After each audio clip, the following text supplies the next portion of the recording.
welcome. I'm Robbie Jerrom. I'm an apps platforms specialist at VMware. So I talk about everything above the infrastructure layer, applications and platforms and cool stuff like that. And I'm going to be talking a bit about Project Pacific and Kubernetes with my co-conspirator, Nick. Hello, everyone. I'm Nick Kenny. I'm a specialist and SDDC architect. I've got a kind of mixed background. I used to be a developer. Spent 15 years doing sort of operations and things like that, and then ran a startup before I joined VMware.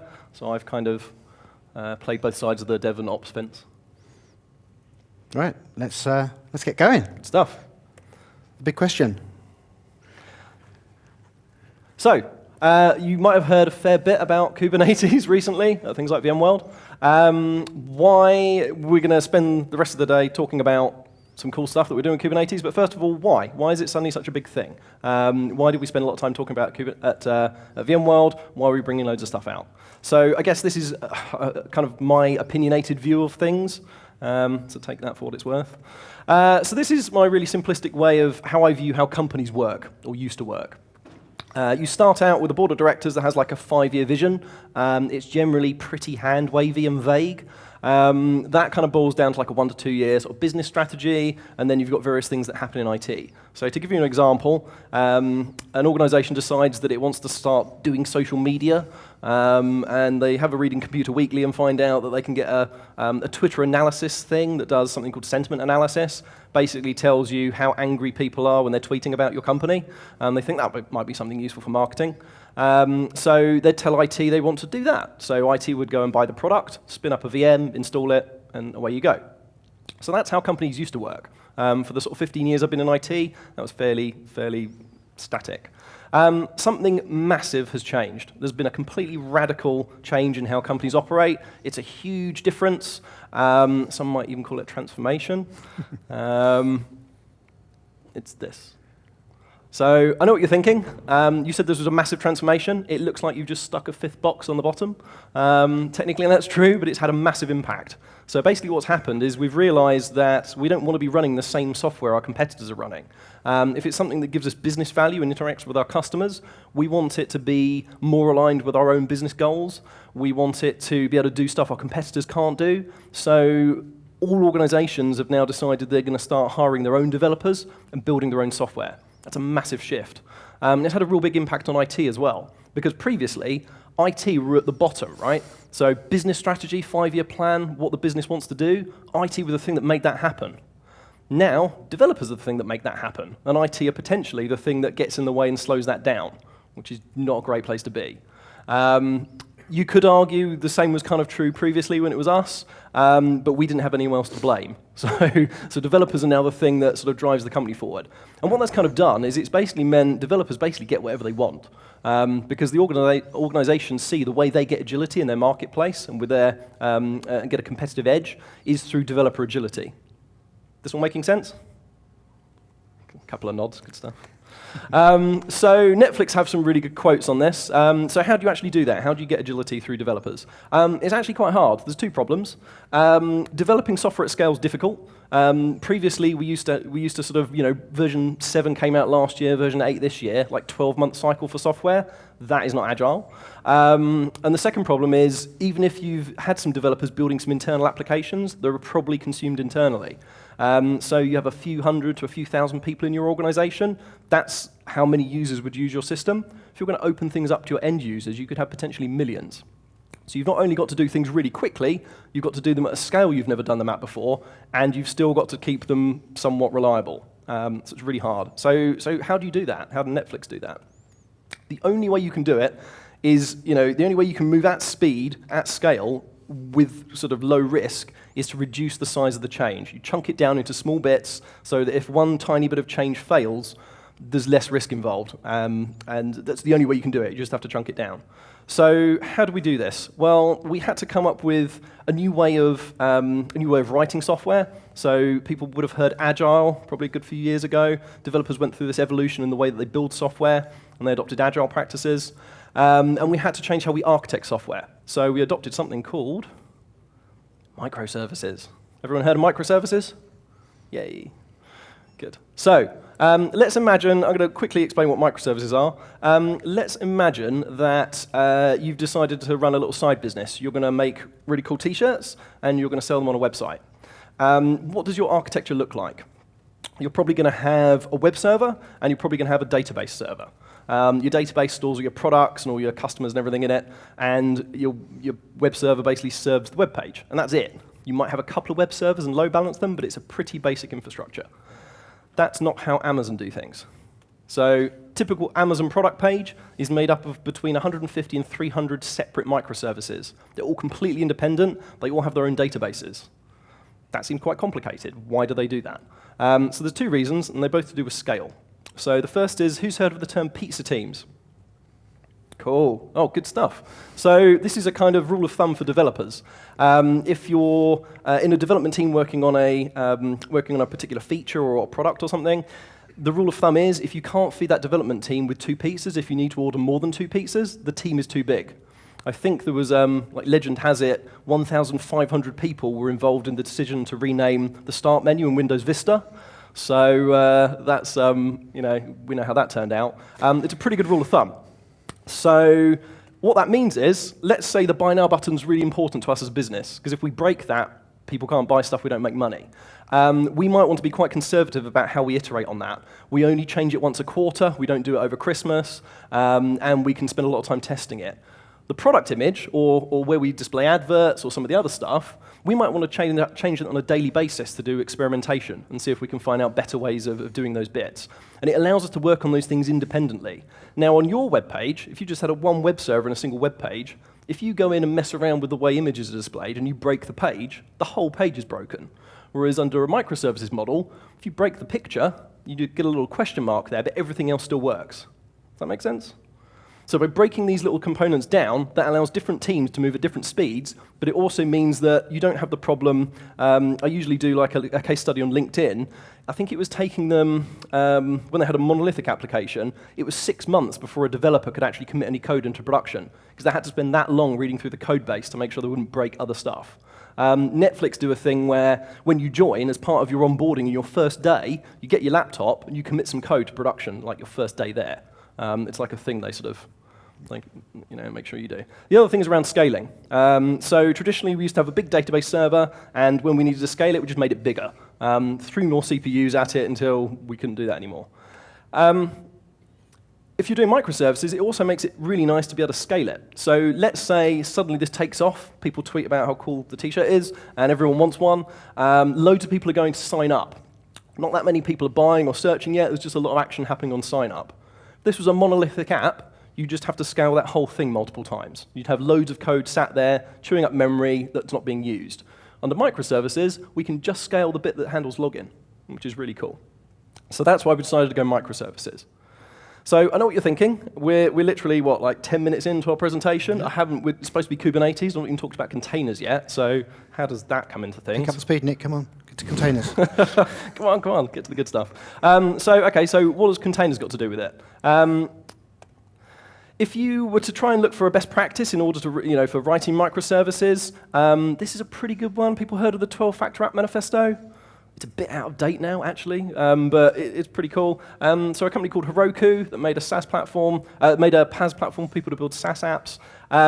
They'd built this really cool platform, but people didn't really know how to build SaaS apps properly. And in order to encourage people to use their platform, they got together and wrote some best practices on how they built apps. And actually, it's a little bit out of date now, but it's a pretty good guideline for building a microservice app. It just so happens at the same time, Docker was becoming a thing for completely separate reasons. They basically had an app store for developers that let them quickly get access to stuff that IT would have taken months to provide them, and various other things around packaging software and dependency conflicts and things like that. But basically, Docker was making developers' lives a lot easier, so they started using it.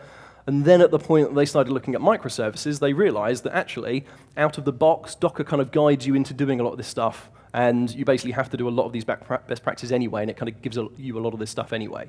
So if you're already using Docker and working in containers, you've actually got quite a lot of the best practices down for building a microservice. So it's like a really nice fit. So that's how that happened. So why Kubernetes? Does that all make sense for why containers? A couple of nods, good. So everyone used Gmail? at some point. So you've been using containers for the last decade plus, because that's what Gmail runs on. It's really cool. Average lifetime of a container at Google is about 30 seconds. So when you open up a tab and go to Gmail, it will spin up a container, load your own kind of sandboxed email list. You see that there's nothing interesting other than spam, and you close the tab again, they kill the container. It's the average lifetime. So they have billions and billions of containers running all the time. Obviously, that's a very different management challenge to how you would manage your two-server setup. You probably will have, I remember when I had my startup, I did end up putting it all in containers, but you would memorize the IP addresses, right? If this is how you're making your money, you'd know the IP address of your database. You'd log in if there was a problem. You'd read through the logs. If you're collecting the logs from these things, because normally when they die they just get deleted. If you're shipping them out, you've got billions of 30-second fragments of log files, and even if you find what was wrong, the container's dead now. It's a completely different model. So you've seen like maybe the cats versus chickens slide or pets versus cattle. It's that problem. You don't have a database that you memorize the IP address for. You had a container that existed for 30 seconds, and who knows what IP address it had. It's long dead by the time you actually see it in a management interface. How on earth do you actually operate that? So they had to come up with a new operating model. And they basically built something internally called Project Borg. They decided this would be useful for other people to have. So through open source, they made it available to everyone, and that's how we got Kubernetes. So, how does this affect you as operators in IT? Well, if this is your current relationship with developers, where they build a nice application, chuck it over the wall to you, the bad news is they're about to get a lot more annoying if they move into a microservices model. This is the way I kind of summarize it. So we go right back to that Twitter application. We wanted to do something. We bought some software. Someone else wrote it. We installed it, and we ran it. Then we decided that, how many people run their own Exchange systems anymore? I was an Exchange admin for a couple of years. Horrible. You don't do it if you don't have to. Microsoft came along and said, if you can pay us and we'll run it for you, take my money. Seriously. So we adopted SaaS for applications we then didn't want to manage ourselves and just let the people that write them manage and run them. Then we decided that actually there's two types of applications that we have in a business. There's the really boring back office stuff like email and holiday booking systems and things like that. We don't need massive agility on those because they don't give us benefit in our marketplace with our customers.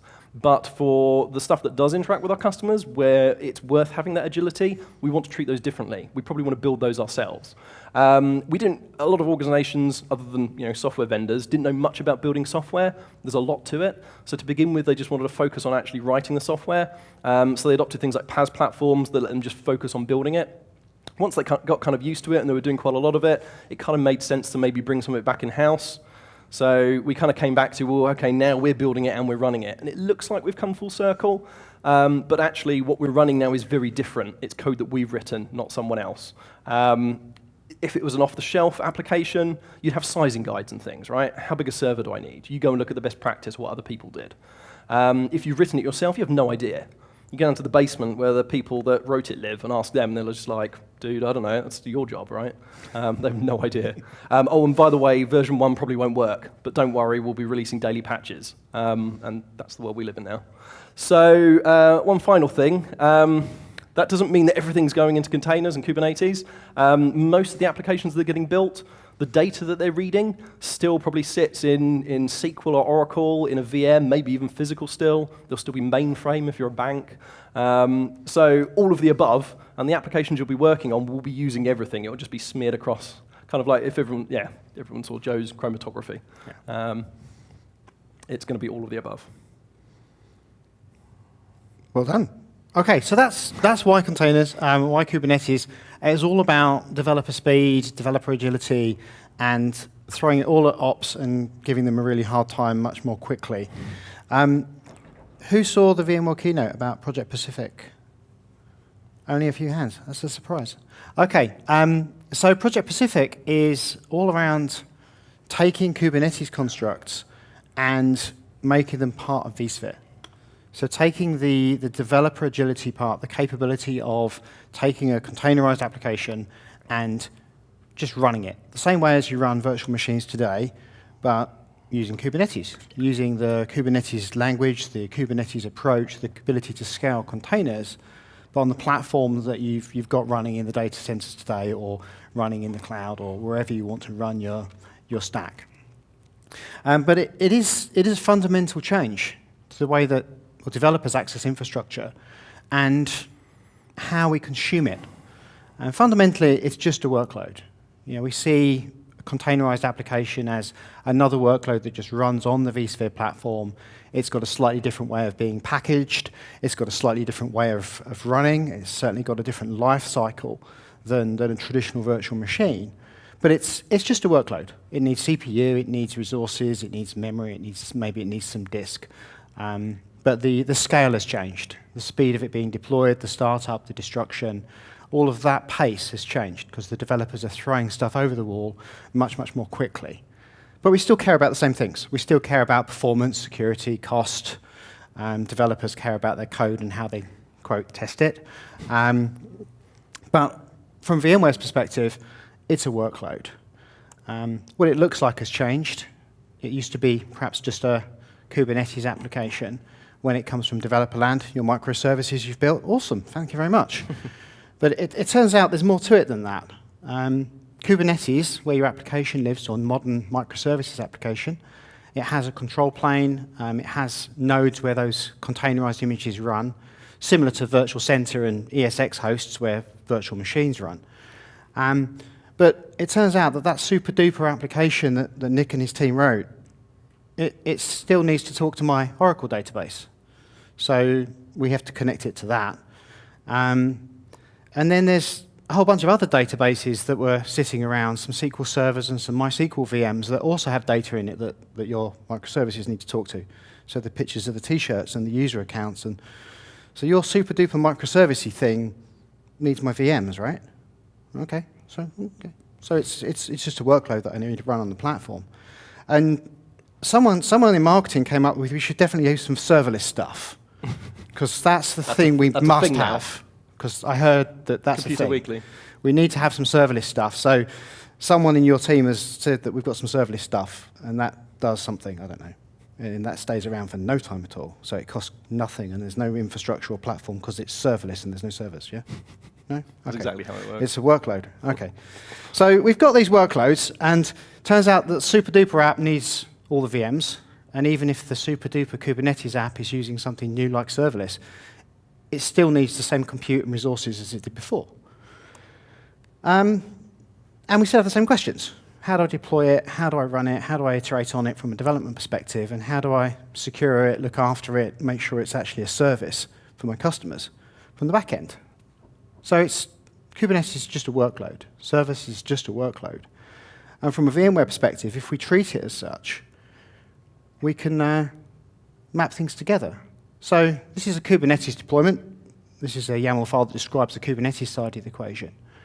Now, what if we were just to take that workload concept that we already have with VMs and kind of merge them together with the Kubernetes way of describing infrastructure? So we could say describe that legacy application, that database, in the same kind of language that Nick understands as a Kubernetes person and I'm starting to learn as an ops person, and say, well, actually, I could have Kubernetes deploy my virtual machine that's associated with my microservices-based application in the same kind of config file. I could then keep that in, say, a source code repository, and the concept of infrastructure as code starts to emerge. And we could maybe do that with serverless as well, and maybe some databases. What if I extended Kubernetes to be able to provision those databases as well? And then my application is described as a text file, so VMs, serverless, Kubernetes, and it just wraps into, say, a multi-tenant in place. We used to call them resource pools, but if we call them, say, namespaces so they make sense to a Kubernetes type person, now we've got a namespace where we can deploy our Kubernetes application, our VMs that sit alongside it to support it and have all the business logic and useful stuff that you need to sell T-shirts, customer accounts, for example. And we can start to put some resource controls around it. So quality of service, CPU priority, how much memory should this namespace have, how should this application have? So it's all great being able to burst it up and do whatever you want with it and scale it, but someone's got to buy the servers. So I want to put some boundaries around you so you don't go completely insane and provision the entire universe. So I can do that with a namespace. And if I've got all that today, and I can do all that today with virtual machines, well, wouldn't it be great if we could just do it with Kubernetes as well? And we could describe it in your terms, but equally see it in Virtual Center and understand it from that perspective. And that's what Project Pacific is. It's taking the developer's view of the world and rendering it up into the VI admin's view of the world in a way that VI admins can understand. But the workload on the platform is still a workload. We still deliver CPU, memory, storage. We still do networks. We just present it in a different way, depending on your perspective. Of course, it does a lot of cool stuff under the covers that I'm going to get into. But does that make sense, folks? It's not terribly scary. You still get your VI console. It's just got a Kubernetes API in it as well, if that's the language you want to talk. So let's dig into it a little bit, because I'm aware we're running out of time a little bit. So what does it look like on Vsphere? What does Kubernetes look like if it was part of Vsphere? So what we've done is we've taken the construct of vCenter and ESX hosts, very similar to a Kubernetes construct of a Kubernetes master and worker nodes, and blended them together. So you can take your ESXi host that's running your VMs, and we can deploy a Kubernetes master across all of those ESXi hosts in the Vsphere cluster. And that's just part of Kubernetes, part of Vsphere. That we do that for you. And now we can start running Kubernetes pods, those containerized workloads, natively on the ESXi hosts. So this is not a big VM and I've installed a whole bunch of stuff to run Kubernetes. This is natively on ESX. Let's zoom in a little bit. So now what you've got is you've got a CRX process, similar to the VRX processes you have today on VMs on ESX, but it's running my containerized workload. So inside that pod, I've got a Linux kernel, I've got a container engine, and I've got the actual containers that are delivering the application running natively on ESX. So I don't have to provision a VM, I don't have to install anything, I don't have to run any scripts and connect it to Kubernetes master. All of that is now just part of the platform.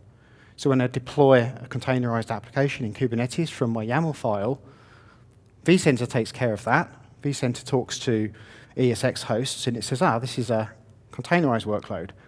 I'm going to start running that, and off we go. Side effect of that is we get some great performance improvements. About 30% faster than running Kubernetes inside a VM, and about 8% faster than running in bare metal, which caused a few ruffles and people trying to understand that. But it turns out that we've been working on scheduling resources on ESX for a long time. And ESX is really good at managing resources of physical servers. So we're just taking advantage of the technology that's already there, that we've already used from the VM perspective, and applying it to containers. And the scheduler is really good, and the ability to place processes on the right NUMA nodes, on the right cores, in the right place, is incredibly powerful and fast. And if you're running very small pieces of code that are running for very brief periods of time, CPUs are really good at optimizing that. And that's where you get a lot of those benefits from. And we've published a whole white paper about how that works. How are we doing for time, Nick? What time are we finishing? I'm going to keep talking. 5 minutes? Okay. So, let's pick up the speed a little bit. So Kubernetes clusters, that's fundamentally what we've done. So the pods are now running on the ESXi hosts. And they're sitting next to that are the VMs. So now my database that has my systems of record in it are sitting actually on the same server next to the microservices applications. So they're incredibly efficient. They run really, really well. And I've got visibility into them because my Kubernetes supervisor cluster is part of vCenter. It's part of my ESX world now. And it makes sense to me as an operations person to map to that. And because Pacific is just part of vSphere, it's part of VCF, on-prem, hybrid, public cloud, wherever you've got your VCF platforms, this is where we're going to have it. So that delivers our ability to have Kubernetes running natively. But there are some use cases where you actually do want your own Kubernetes cluster. Some operations are cluster-wide, or Nick's a special kind of developer that wants his own special environment and absolutely his own Kubernetes environment to run it. So we can do that as well. We can deliver Kubernetes as a service in its own namespace. So there's a Kubernetes in a Kubernetes inside your vCenter. Perfectly easy to understand. But we can do that with virtual machines. We can do that with other services as well. So we're giving vSphere the ability to deliver beyond just VMs. Kubernetes environments, database services, serverless capability, by describing it as containerized workloads in those YAML definitions. We've got 20 minutes. So what does it look like? How are we doing it? Thanks, Nick. Mic's on, by the way, dude. That's why I whispered. So how are we doing this? We're using concepts called Kubernetes Operators. And what an operator is it enables you to extend Kubernetes to do pretty much whatever you want. It's a chunk of code that just executes whenever you call it within Kubernetes. So to provision a virtual machine, we've got a Kubernetes operator that deploys a VM. And that chunk of code, you tell it where the VM template is and where you want it to deploy. Kubernetes calls a vSphere API, talks to the data store, provisions the VM for you.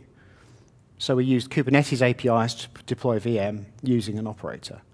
Operators can also be used for things like deploying a database or a Redis environment, or if you're a developer, you could actually describe your whole application as an operator in Kubernetes, and then someone could instantiate it however they like. And this is how we're starting to see ISVs deploy or deliver their applications. And this is driving more demand for Kubernetes. If your vendor comes to you and says, instead of an OVA file, this is the repository where you download the Kubernetes YAML and off you go, you better have a platform to be able to run it on, because that OVA file doesn't exist anymore. And that's where we're going with some of this stuff. And we're driving that through a service called Cluster API and how we provision these workloads. And I'm going to skip Cluster API because it's complicated and confusing, but I'm going to describe it simply as a smart way of calling infrastructure through Kubernetes to provision workloads. The Cluster API guys will get very annoyed with me for describing it as very simple, but it's a really nice common way of provisioning virtual machines, Kubernetes workloads, Kubernetes environments. So from an operating developer's perspective, this slide's got timing, so it might go wrong. I can create a namespace in ESX. That's going to, whoa, here we go. That's going to carve out the resources. So I can say I want 10 CPUs, a terabyte of RAM, a whole chunk of disk. And in Virtual Center, that namespace is going to get provisioned for you, and you're going to see it in Virtual Center. And you're going to see running workloads as they get deployed and accessed and deployed within Kubernetes API. So from the VI admin's perspective, the operator's perspective, their day's not changing. And from a developer's perspective, they're using the Kubernetes tools and APIs they're familiar with into that namespace. So they largely don't care. Their workflow isn't interrupted. I'm not saying you have to use a special API. Use the Kubernetes tools you've got, use the CI/CD pipelines you've got, just deploy it to this Kubernetes namespace instead of this one over here you provisioned in a VM for me last year and you've been guarding with your life ever since. So it gives you the capability to see it from both perspectives. So we can see VI admins, we can see what's happening in Kubernetes from a VI's perspective, but we can see it from a developer's perspective when they're describing infrastructure as code. So if they're describing a Jenkins pipeline in YAML and they hit the deploy button against vSphere Project Pacific, that's going to talk to the control plane for Kubernetes inside vSphere, the supervisor cluster. It's going to talk to the ESX hosts, determine where's the best place to run that workload, stand up those pods, connect them on the network, give me storage, do all that good stuff, all from that pod spec that comes from the developer. And I've not had to do anything. That Kubernetes resource is now running natively on ESX. Nick can use his Jenkins pipelines to build his applications as much as he likes, and I've not had to change my workflow. VI admin gets to see everything and manage it the way they like. Same as if a VM, I would like a type VM instead of a type pod.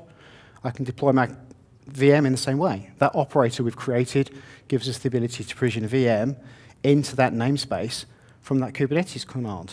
Because it's clear, it's very easy to understand Kubernetes. It's just kubectl, apply, and then a random YAML file you download from the internet, and it just works, apparently.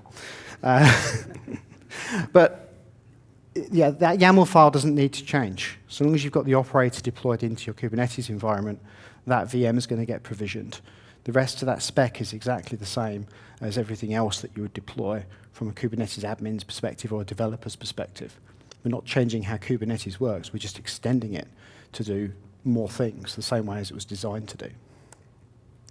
OK, and finally, if you want a Kubernetes cluster, we can do the same thing. Give me a Kubernetes cluster. Pacific's going to provision you your own dedicated Kubernetes cluster. And that's going to be traditional virtual machines with VMs, with Kubernetes deployed in those VMs, and a whole new API for Nick to consume and run. And this could be because you need a different version of Kubernetes, or you want to test against an old version and make sure your code works on version 110, 111, and 112. So there are reasons why you would want a dedicated Kubernetes cluster running in your namespace rather than across the supervisor. And we can do that as well. Once again, same YAML file. Kubernetes cluster, Kubernetes VM, Kubernetes application. They land on ESX. They're managed by ESX. They're managed by Virtual Center. You can just see them and crack on. Same with databases. You get the idea. Networking. Networking's fun. Networking's always been fun, especially when you add NSX and Kubernetes into the mix. Within the supervisor cluster, you get the T0 router. The T1 routers are at individual supervisor cluster levels.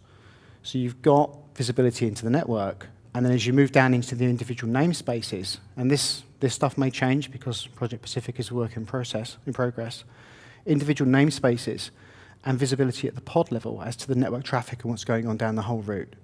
So you've got visibility into the pods that are running, into the VMs that are running, and the network traffic into the namespaces, the same way as you have today across the board.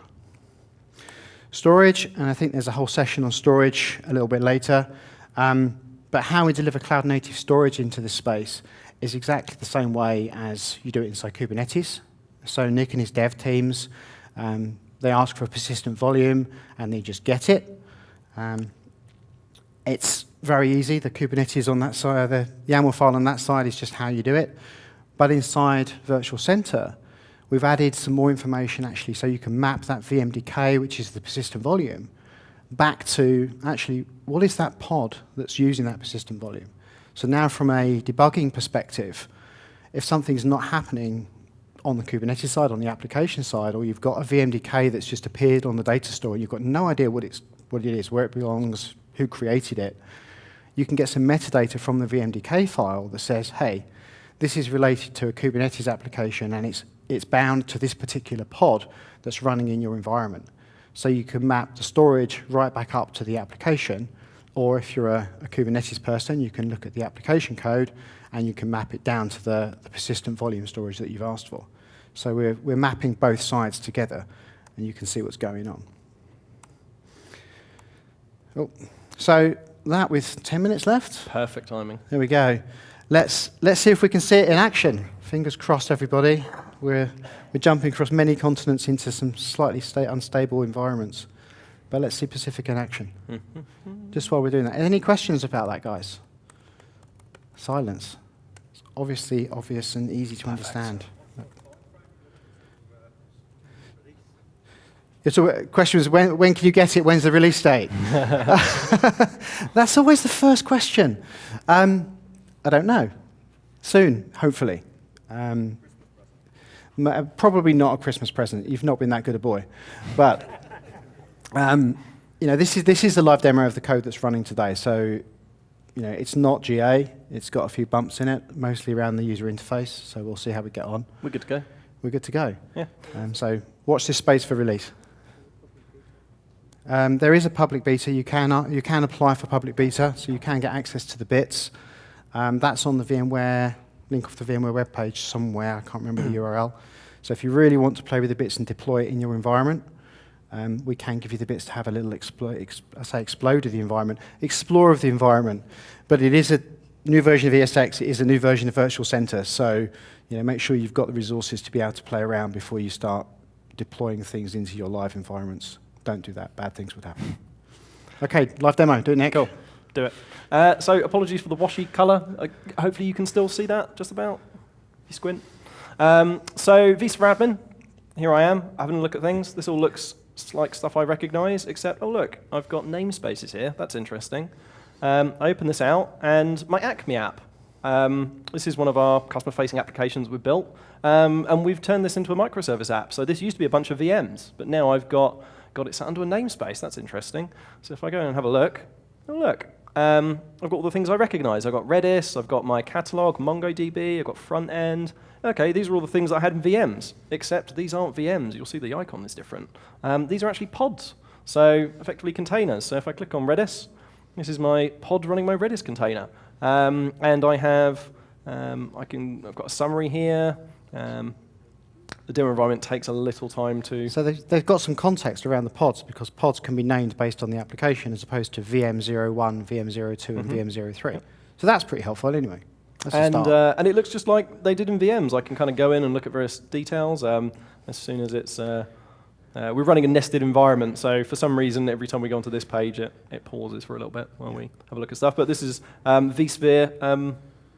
Yes, let's just wait for that. Thinking about it.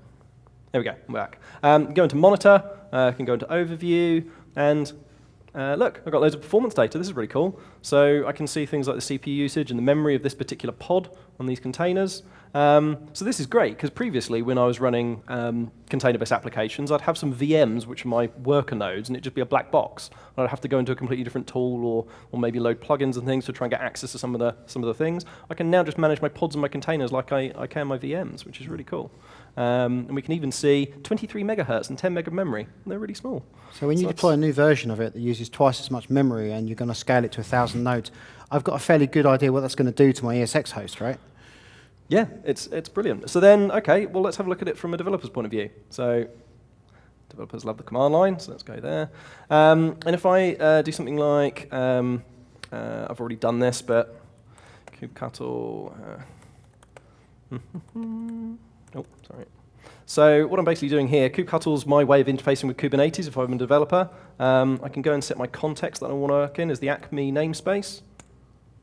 Brilliant. So now everything I run from kubectl is applied to that Acme namespace. So you'll notice that I've got a load of pods running. Well, all of those pods are actually running in Kubernetes. So if anyone knows the Kubernetes architecture, Kubernetes has got minimum of 3 management nodes and a bunch of worker nodes. So where are those? Don't see those in the tree. Well, they're kind of hidden. It's really cool. So if I do kubectl, the way I understand things as a developer in Kubernetes, I know about things like nodes. So if I do a kubectl get nodes, if I could spell kubectl, nothing like a live demo. I've got a load of nodes. Cool. I can see I've got these 3 lovely UIDs. Those are my management nodes. Those are actually VMs that are hidden, running distributed across my VMware cluster. And I can see these. Look, I've got ESX nodes. Those are my worker nodes. I don't have VMs running anywhere. It's actually my worker nodes are the ESX hosts. Because this is my Acme is actually running what Robbie described as a supervisor cluster. So this is where everything's actually running native on top of ESX. It's really cool. And so I can also come in here and I can do kubectl get deployments. And I can see all the deployments I've got running, and I can do get pods, and I can, I've got my same list here. So this is how I'm used to interfacing with stuff in Kubernetes, and I've got the exact same list the Vsphere admin now has. It's just we've got it in the perspectives that we like. Yeah. And if I wanted to go and deploy an application, if I go to go to local admin, have a quick look in here. I've got a load of YAML files for various different pieces. So if I maybe cat out Nginx web server, I've got a YAML file here that describes, so this is my description of how I want to run Nginx. I've basically told it I've got this particular image that I want to use down here. I'm just pulling the Docker library one, and I'm telling it I want 2 copies of it. So yeah, that's fairly basic. If I'm happy with that, I can then just do kubectl apply, qt file.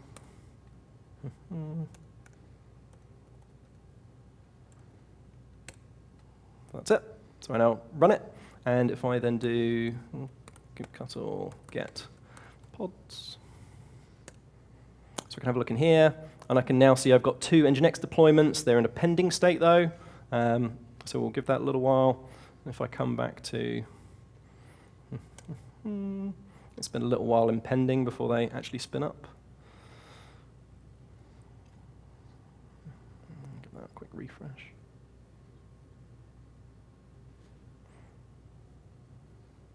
while it's thinking about it. So what's really great here, though, is from a VI admin's perspective, because I've defined a namespace and I've given Nick access to that namespace, he's going off and deploying his application into that namespace without me having to do anything. So I can just drink my coffee and look at the VI admin console and see stuff happening. He's not had to come and ask me for some virtual machines. We've not had to build any automation around creating VMs and then installing a whole bunch of stuff to give him access to what he needs. He can just consume the resources in the way that he wants and deploy the application the way he wants to. You can now see down the bottom, I've got 2 progress bars in my tasks telling me that something's happening, and there's some placement logic going on at the moment. And if I go back into my, and have they appeared yet? Yeah, look, we've now suddenly got 2, they're not running yet, but we've suddenly got 2 deployments pop up in Vsphere. I can swap back to my developers view, have a look at what's going on in here. It's getting there. Yeah. But this is really cool. So I've got a developer sat there in one office, and I've got a Vsphere admin there sat in another office, both looking at completely different views of the exact same thing, both using the tools that they want to use. It's really cool. Dead handy. And we've also got a guest cluster as well. So the demo application, we've decided we want a little bit more control over how we actually configure Kubernetes. So it's just a single node, obviously not a production cluster, but single node master and 2 worker node guest cluster as well that we can run things in. And as a developer, again, if I want to start interfacing with that, I just have to go in and change my context, and I can point to that and start seeing what's going on there. But you can now see I've now got, there we go, 2 up-to-date and available running with an invalid date for some reason, but they are alive. Yep, all running, and we've got the same view in Vsphere, little green play button. Excellent. Really cool. It worked. You didn't crash. Fantastic. There you go. Production code. So that's 2 views of the same application. From a VI admin's perspective, I can see the pods deploying on ESX. I can see it from an ESX context. And then from the development's perspective, it's just Kubernetes commands that you know and love, or automations. So you don't have to do this stuff from the command line. You can have an automation, a GitHub action, or whatever you want, talking straight to the Kubernetes API. And so long as you've given it permission to do so, it can deploy those applications onto those ESXi hosts and run them alongside the VMs and give you that view of the world. Equally, if I want to increase the capacity of the namespace, I can give you more CPU, more memory from the VI console, and you just get that in your Kubernetes land without me having to do anything about it. I just love the fact that when I first, a couple of years ago, we're going into talking to customers about, are you seeing your users running containers? And everyone's like, no, not yet. And then it was like, have you got any really big Linux VMs? Yeah, we've seen quite a lot of those pop up recently. It's like, right, yeah, well, I've got news for you. They're running containers. It was just a black box. What's really cool now is it's the same app. You've got the same names. It's just they're not VMs anymore. They're pods. But as far as you're concerned in Vsphere, in vCenter, it's the same thing. I think it's really cool. It's just bringing both worlds together. That's good. It's exciting stuff. So that was a quick sort of, this is where we are with Project Pacific. The beta code is available if you ask nicely through the web portal, wherever that is on VMware.com. And that was the first live demo of Project Pacific running on time. Any questions? A few questions. Let's start over here and go around. Question? Features like vMotion and HA. Features like vMotion and HA. Ongoing discussion. vMotioning a container. Should you vMotion a container image that's running from one host to another, or anything? Turns out if you vMotion a container, Kubernetes gets very, very confused and very, very upset. It's a really bad idea. Placement logic as to where that pod should be running is based around DRS metrics today. You can vMotion a container. I don't think we're going to expose that because it does bad things, and it doesn't really make sense from a well, it takes longer to vMotion than it does to restart it. So let Kubernetes do its thing, and don't interfere with Kubernetes is kind of the policy we're applying. Yeah, so Kubernetes applications, they look different, they perform differently, you monitor and manage them differently. That YAML file that you saw that I had 2 replicas in there. That's my desired state. So what Kubernetes will be doing on a regular basis is will be looking at its actual state and its desired state. And if it sees, oh, I've been told that they want 2 pods and I've only got 1 pod, it will start another pod. So if you decide that you want to scale it out, for instance, you change that from 2 to 4.